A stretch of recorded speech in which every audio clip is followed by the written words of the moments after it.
To get started, I'm taking the Makeup Revolution foundation sticks, and I'll link these below. The colors that I used, I believe I used like F10 and F14, I believe, but I think this is 10, and then I go in and do the contouring with 14.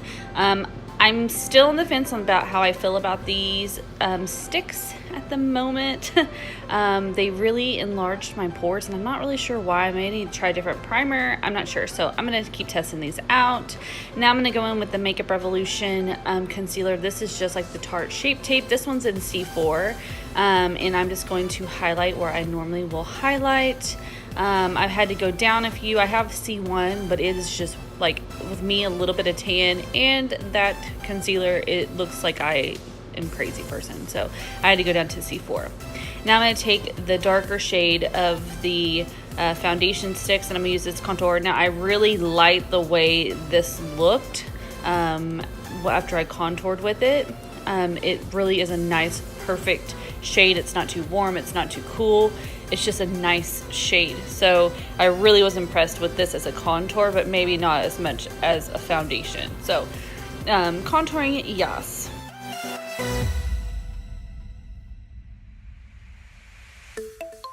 Next, I'm going to go in with the Flower mattifying primer powder. This stuff is awesome. And then I'm going to go in with my NYX contour and highlight palette. As you can see, I love this freaking palette. This is like my third one, but yeah, I really love it. And then I'm going to do my brows off camera. I use the Kat Von D 24-hour whatever brow stuff. This color is actually light brown, but as you can see, it's super dark. So when you're picking the colors, just be sure to beware of that.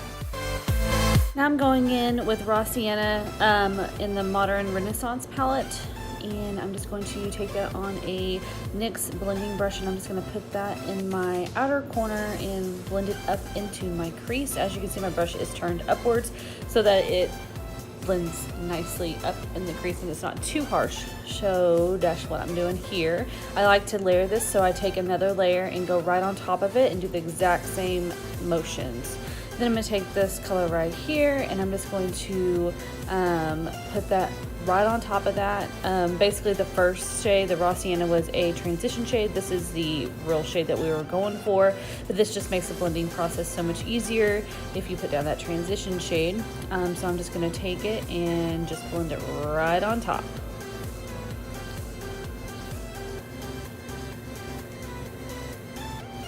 I'm also dragging it out just a little bit towards my brows to make it a little more dramatic as well.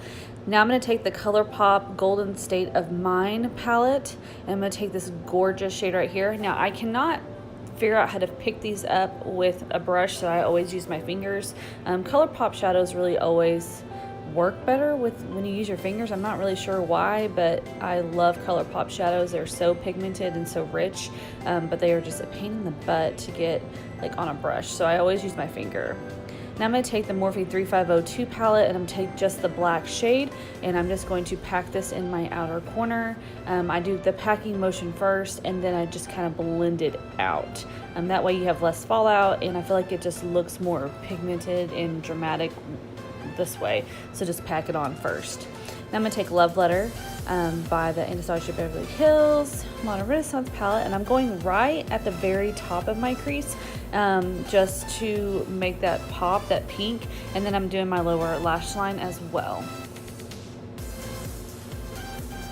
Now I'm taking the NYX white liner. Now I think this liner is good, but for some reason on me it cracked like as soon as I put it on. Like it would just crack, so I don't know. I gotta play with it. It was new for me, so that I'm not really sure. Next, I'm gonna put on some Falsies by Tarte, and then I'm gonna go in with an inner corner highlight. I will list that below what I used exactly. It's just a loose pigment. I love it. I know it's called Excite, but I think it's like Belle Pierre or something like that. That's what it's called.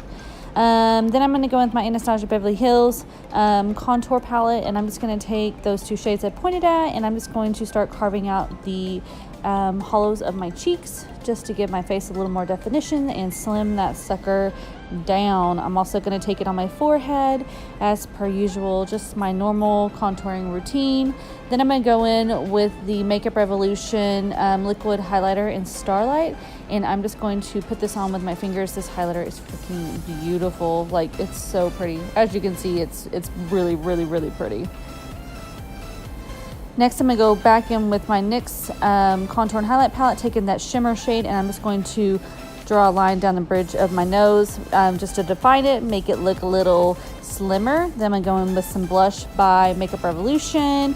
And then I'm going to go in with ColourPop's Flexitarian highlighter, which looks freaking bomb on top of that liquid highlighter. Seriously, it's bomb. Then I'm going to line my lips with some Jordana lip liner. This is in Rock and Roses, just to give my lips a little more definition and make them a little bit fuller before I put on the lipstick.